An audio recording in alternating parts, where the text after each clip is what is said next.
Sir आजकल जिस मौजू पे सबसे ज्यादा बात हो रही है ना, वो है जी बचत और कंजूसी पे। ये बड़ा मुश्किल नहीं है डिसाइड करना कि बचत क्या है और कंजूसी क्या है? इस चीज का तायुन करने के लिए एक जज आपके पास बैठा हुआ है ना, बल्कि दो जज बैठे हुए हैं, एक यहाँ बैठा हुआ और एक यहाँ बैठा हुआ। बता देते हैं आपको ये असराफ है, ये कंजूसी है या ये बचत है। देखिए बचत और कंजूसी दोनों का मकसद क्या है? मकसद एक ही है दोनों का, बचत करना, पैसे बचाना। ठीक है, लेकिन बचत को एक वादा ये है, एडवांटेज ये है बचत को कि उसमें पैसे के साथ साथ इज्जत भी बच जाती है। कंजूसी में पैसा तो बच जाता है, इज्जत नहीं बचती। घर के 3 गलियां दूर से गुजरने वाले भी लोग कहते हैं ए शेख जी। बचत और कंजूसी में लाइन ड्रॉ करना बहुत मुश्किल काम है, बहुत मुश्किल काम है। बड़ी थिन लाइन है, थोड़ा सा इधर हो जाए तो कंजूसी, थोड़ा सा आप लड़खड़ा गए तो बचत। फिर आप कहते हैं कि नहीं यार ये तो बचत है, और बचत आपको जस्टिफाई होती हुई नजर आ रही होती है कि यार ये तो बचत है। अब ये फैसला कौन करेगा? आपका ज़मीर फैसला करता है या जिसकी जेब से पैसे जा रहे होते हैं वो फैसला करता है, यानी घर का अब्बा जो लगा होता है वो ये फैसला करता है। मैं आपकी इस बात से एग्री नहीं करती। फैसले घर में माँ ही करती है, ये बचते भी माँ ही करती हैं। माँ घर में ना हो तो बचत को तो फिर सवाल ही पैदा नहीं होता। नहीं, इसमें तो कोई शक नहीं होगा, जो बचत है वो अम्मा करती है, लेकिन अम्मा की भी बाज बचतें जो है ना वो कंजूसी के बदतरीन जुमरे में आती हैं। हर घर में उठा के देख लें, ऐसी ऐसी चीजें अम्मा ने इस ख्याल से बचा के रखी होती हैं कि कभी काम आ जाएंगी।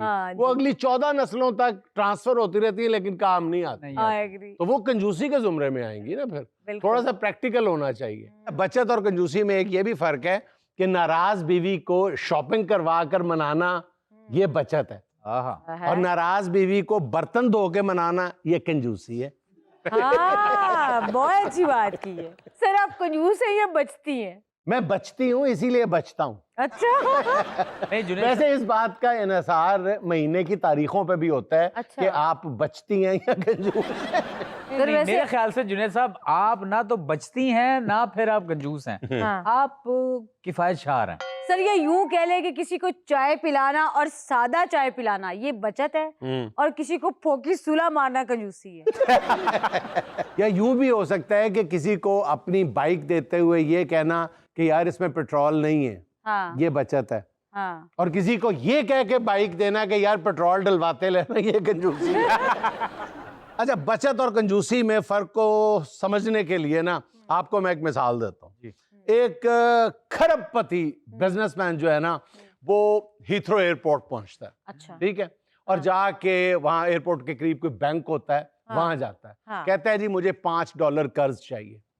तो वो बैंक वाले कहते हैं जी आप इतने बड़े रईस खरबपति, चाहे तो आधी दुनिया खरीद ले, आपको $5 कर्ज चाहिए? कहते हैं हाँ मुझे $5 कर्ज चाहिए। वो कहते हैं इसके लिए आपको कुछ प्लेज करवाना पड़ेगा, कुछ रहन रखवाना पड़ेगा, जमानत देनी पड़ेगी। कहता है बाहर मेरी लश पश BMW खड़ी है, वो आप जब तक मैं आपका लोन वापस नहीं करता आप अपने पास रखें, उस पर सूद लगा दें। वो बैंक वालों को क्या, बैंक वाले कागजी कार्रवाई पूरी करते हैं और जनाब उसको कहते हैं कितने दिन के लिए आपको $5 कर्जा चाहिए? कहते हैं 10 दिन के लिए। कहते हैं ठीक है, वो 10 दिन के लिए $5 का कर्ज ले लेते हैं। कहते हैं जी अपनी BMW नीचे हमारे पास खड़ी कर दें। वो उनके बैंक के गराज में खड़ी कर जाते हैं। 10 दिन बाद आता है तो वो ले लेता है, अपनी गाड़ी लेता है, और जो उसमें सूद बनता है $1 सूद बनता है, $6 उनको दे के अपनी गाड़ी लेके चलता है। तो रास्ते में एक बंदा पूछता है, कहता आप इतने खरबपति हैं सर, मैं अभी तक समझ नहीं पाया कि आपने ये हरकत क्यों की है। आपने BMW गाड़ी $5 कर्ज। कहता मेरी बात सुनो, पूरे लंदन में किसी जगह भी एयरपोर्ट पे मैं ये गाड़ी पार्क करता तो मुझे कम से कम $1000 पार्किंग फी पड़ती। तो 10 दिन मैंने बैंक के पास गाड़ी रखी है। अब बताओ कि ये कंजूसी है या बचत है? ये निरी होशियारी। ये बहुत अच्छे भाई, ब्रिलियंट आइडिया। वाह सर तो एक गल दसा, भवे बचत होवे ते भवे कंजूसी, इन्होंने ओदी मां भला क्या मार छड़ी है? किसने? Online shopping. सर बेचारे मां प्यो जेड़े ए रुपया करके जुड़े होंदे न, ते जेड़ियां घर दियां भरजाइयां ते नोवां नहीं होंदियां, ए ऐसियां हाथ दराज होंदियां, दराज ऑनलाइन ते $50 टक। अच्छा, ये सारा मलबा तुमने नूह और भरजाइयों पे डाल दिया है तो नंदे तो कुछ खाती पीती नहीं है ना।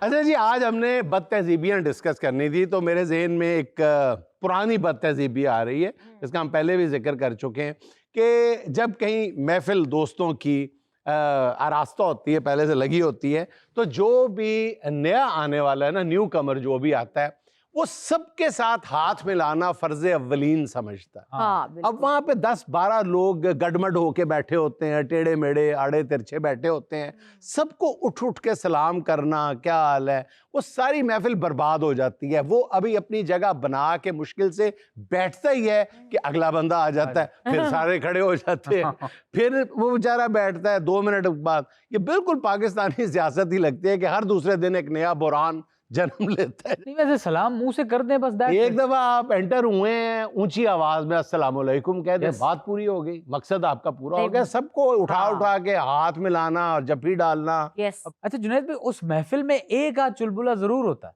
जो सलाम करने आ रहा होता है ना, उसको अगर मुंह से नहीं दिल में जरूर कहता है कि भाई जी तुसी सारे नाल हाथ मिला रहे हो, खैर है तुसी नवा सलाम कबूल कीता और वो चुलबुले वैसे आप ही हो जो किसी से भी सलाम नहीं लेते। अच्छा सर, एक और बदतहजीबी भी है, आप कभी किसी को कॉल मिला दे और आप कॉल डिस्कनेक्ट करना भूल जाएं, और ऐसे ऐसे कोई जाहिल किस्म के लोग होते हैं कि वो प्रॉपर आपकी कॉल काटेंगे नहीं, 3-3 घंटे सुनते रहेंगे। सिर्फ इस उम्मीद पे शायद मेरे हाथ कोई नई बात लग जाए। हाँ। हालांकि जो बंदा भूल गया डिस्कनेक्ट करना, हाँ। वो फोन रख के चाहे ईशा की नमाज पढ़ना शुरू कर दे, फिर भी वो इतनी देर कान पे लगाए रखता है, शायद कोई बात आ जाए। हाँ। ये खामोशी है अभी, शायद कोई बात आ जाए। लंबी जासूसी। लंबी जासूसी। इतनी परले दर्जे की हमारे अंदर की कमीनगियां हैं सही जो किसी बात ना है। किसी सूरत में बाहर आती हैं। हाँ। अच्छा जी, अब बारी है आज की मुंतखब वायरल वीडियो की। जी देखिए। आहा, ये वाह। क्या, वो शाहरुख की बाजू टूटी? ये क्या है? ये मन्नत है। वो मेरा ख्याल है कि जर्रा साहब ने पूरा मतब शाहरुख खान की तस्वीरों से भरा हुआ है। अच्छा, शाहरुख खान भी 4-3 पेशेंट तो हैं शाहरुख। वैसे मैनू लगता है कि ए बात सिमरन दे प्यो ने भन्नी सी। लेकिन जुनैद साहब पेंटर को भी दाद दें, शाहरुख के आंखों के नीचे हल्के जो बनाए ना उसने, हाँ। वो उसने हकीम साहब की किसी दूसरी दवाई के इश्तिहार के लिए बनाए। सिर्फ एक खुराक में आंखों के गिर्द काले हल्के खत्म कीजिए। ओए। हाँ। अच्छा आप लोग ये देखिए कि हकीम साहब शाहरुख के कितने बड़े फैन हैं कि हर तस्वीर में उसकी सज्जी बाजू तोड़ी है। जुल्म है वैसे। हाँ। अच्छा, वैसे शाहरुख की इस तस्वीर से हकीम साहब को एक नुकसान होता होगा। जो भी मरीज आता होगा ना, तस्वीर में से आवाज आती होगी, इस हकीम से इलाज मत करवा वरना सारी जिंदगी के लिए माजूर हो जाओगी। मैं 13 साल से इस बोर्ड पे माजूर खड़ा हूँ। अच्छा, आपको एक दिलचस्प बात बताऊं, इस हकीम की बीवी दाई है। अच्छा। और उसका मतलब बिल्कुल इसके साथ ही है, और उसने काजल की तस्वीर लगाई।